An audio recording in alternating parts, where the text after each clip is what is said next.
नमस्कार दोस्तों, मैं डिजिटल जमाना से मोहित। आप देख रहे हैं हमारे सामने श्री महंत जी है। मैं इनसे इनका परिचय जानना चाहूंगा। प्रणाम महंत जी। सर प्रथम तो मैं आपको प्रणाम करता हूँ। आप मेरे व्यूअर्स को अपना परिचय दीजिए। महंत मंगलदास उदासीन, राजघाट पावर हाउस पर ही आपका आश्रम गौशाला है। मैं दिल्ली संत महामंडल राष्ट्रीय राजधानी क्षेत्र जो अपना संगठन है सभी 13 अखाड़ों का खरदर्शन संत समाज का, उसमें मेरा कोतवाल का दायित्व है। और एक वैष्णव व्रत मंडल है दिल्ली राष्ट्रीय राजधानी क्षेत्र का। तो वैष्णव परंपरा के सभी संत है, उस परंपरा में भी हम आते हैं और उस संगठन का मैं महामंत्री हूँ और उस नाते कार्य कर रहा हूँ। अच्छा, अब मैं जैसे कि देख रहा हूँ यहाँ पर आप गौ सेवा भी करते हैं। आप इसके बारे में क्या कहना चाहेंगे मेरे व्यूअर्स को? गौ सेवा ये हमारा जन्मसिद्ध अधिकार है और गौ माता के लिए मैं निरंतर कार्य कर रहा हूँ, आगे भी जीवन भर करूंगा। और इस गौ माता के लिए ही मैं जीता हूँ और गौ माता के लिए ही भविष्य में कुछ भी कर सकता हूँ। अभी हमारे कृष्णा नगर में एक शाम माँ यमुना के नाम बाबा हरिदास जी महाराज के सानिध्य में एक कार्यक्रम होने वाला है शनि उत्सव में। फिर आप उसके बारे में क्या कहना चाहेंगे? देखिए, आज के कलयुग के देवता है भगवान शनिदेव, न्यायाधीश है और प्रीतम धाम के जो पीठाधीश्वर है, जो हमारे गुरु भाई है, उनको मेरी बहुत बहुत शुभकामनाएं और बधाई है। वो जितना सराहनीय काम कर रहे हैं, मेरे शब्दकोश में ऐसा कोई शब्द नहीं है जिनको मैं अभिनंदन करूं। वो इतना सुंदर काम कर रहे हैं और भव्य दिव्य काम कर रहे हैं, माँ यमुना के लिए कार्य कर रहे हैं।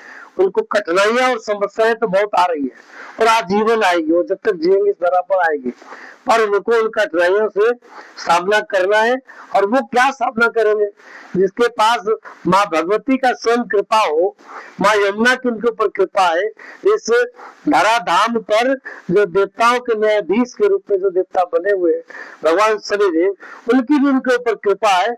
इसलिए उनके जीवन में किसी भी प्रकार की कोई लेस मात्र की कोई किंतु परंतु नहीं आएंगे और निरंतर कार्य करते रहे।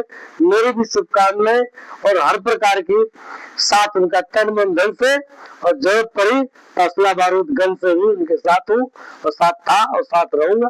वो कार्य करते रहे। मेरी बहुत बहुत शुभकामनाएं, बहुत बहुत बधाई।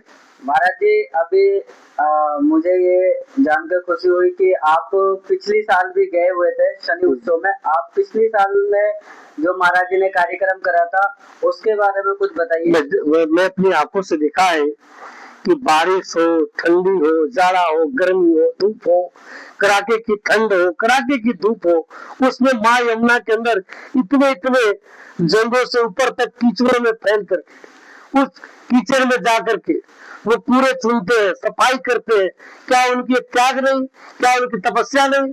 क्या समाज को, राष्ट्र को, सरकार को ये आंखों से दिखता नहीं है? ये पूरा दुनिया की अंधा हो गई है। इससे ज्यादा व्यक्ति क्या कर सकता है? अब शीश काट के दे देगा क्या? और प्रीतम धाम के जो बाबा हरिदास जी है, मैं कहता हूँ कि समय पड़ने पर व्यक्ति अपना शीश भी काट कर दे देगा।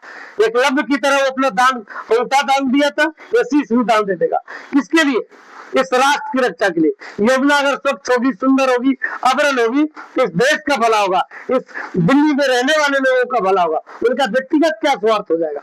लोग मैं भी मार्केट में चलता हूँ, समाज में वो ट्रेंड बना रहे हैं, कुछ बड़ा बाबा बन जाएंगे। इस दुनिया के कौन बड़ा बाबा नहीं बनना चाहता? कौन साधु बड़ा नहीं बना है? सब साधु बड़ा बना है, पर सब छोटे से ही बड़ा बना है। अगर वो भी छोटे